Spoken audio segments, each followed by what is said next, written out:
আজকের রেসিপি ডাল মাখানি। অসম্ভব টেস্টি হয় এই রেসিপিটা। তবে হ্যাঁ, এই রেসিপিটা বানানোর আগে কিন্তু কিছুটা প্রিপারেশন দরকার লাগে। রাতের বেলা কিন্তু খুব সহজেই এটা বানিয়ে ফেলতে পারবে যদি আগে থেকে একটু প্রিপারেশনটা নিয়ে রাখতে পারো। তো আমি যেদিন বানিয়েছিলাম তার আগের দিন রাতেই কিন্তু ডালগুলো ভিজিয়ে রেখেছিলাম। তো তার মধ্যে আছে এখানে কালো উড়দ ডাল, আছে ছোলার ডাল, গ্রিন মুগ ডাল আছে, আর আছে রাজমা। তো সব কিছু মোটামুটি ভালো করে ভিজে গেছে। তারপর ধুয়ে প্রেশার কুকারের মধ্যে দিয়ে দিয়েছি স্বাদ মতো নুন, লঙ্কা গুঁড়ো, বড় এলাচ, দারচিনি, লবঙ্গ, আর দিয়েছি এর মধ্যে স্টার আনিস, আর দিয়েছি পরিমাণ মতো জল। সব কিছু দিয়ে ঢাকনাটা বন্ধ করে দেবো। দেওয়ার পরে কিন্তু প্রেশার কুকারটা আমি গ্যাসেতে বসিয়ে দেবো, আর এটাকে সিটি দিয়ে ডালগুলোকে সেদ্ধ করে নেবো। ডালটা যতক্ষণে সেদ্ধ হচ্ছে ততক্ষণে এখানে মশলার প্রিপারেশনটা করে নেব। তার জন্য গ্যাসেতে একটা কড়াই বসিয়েছি। কড়াইটা গরম হওয়ার সাথে সাথে পরিমাণ মতো তেল দিয়েছি, আর লাগবে এর মধ্যে বাটার। তো বাটারটা এখানে বেশ কিছুটা দিয়েছি। তার সাথে দিয়েছি গোটা জিরে, তেজপাতা ফোড়নে, আর তার সাথে দিয়ে দেবো পেঁয়াজ কুচি। পেঁয়াজটা অনেক ছোট করে কেটে নিয়েছি, তো সেটাই দিয়ে দিলাম। দেওয়ার পর কিন্তু পেঁয়াজটা একটুখানি ভাজতে হবে সময় নিয়ে। মিডিয়াম ফ্লেমে বেশ কিছুক্ষণ পেঁয়াজটা ভেজে নেওয়ার পরে এর মধ্যে দিয়েছি আদা বাটা। আদা বাটাটা দেওয়ার পরে আরও 2 মিনিট নাড়াচাড়া করে এর মধ্যে বেশ কিছুটা টমেটো কুচি দিয়েছি।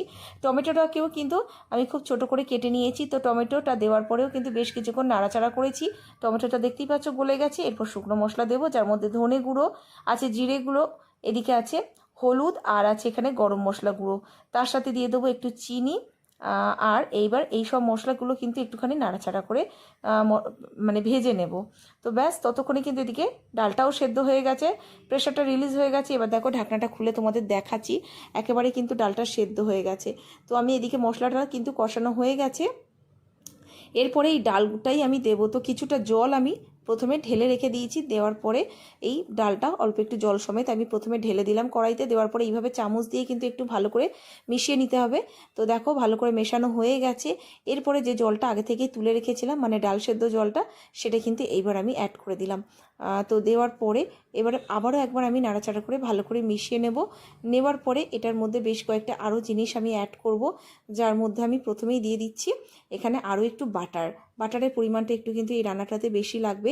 কিছুটা কাসুরি মেথি আমি ড্রাই রোস্ট করে রেখেছিলাম, সেটা দিয়ে দিলাম। আর লাগবে এর মধ্যে ফ্রেশ ক্রিম। তো এটা দিয়ে দিয়েছি। দেওয়ার পর নাড়াচাড়া করছি, একটু ওটা ফুটছে। আর এদিকে আর একটা জায়গার মধ্যে আরও একটু বাটার আমি গরম করে কাশ্মীরি লাল লঙ্কা গুঁড়ো এটার মধ্যে দিয়ে দিলাম। দেওয়ার পর দেখো এইদিকে রান্নাটা প্রায় হয়ে এসেছে, ওপর থেকে ওইটাই আমি দিয়ে দিলাম।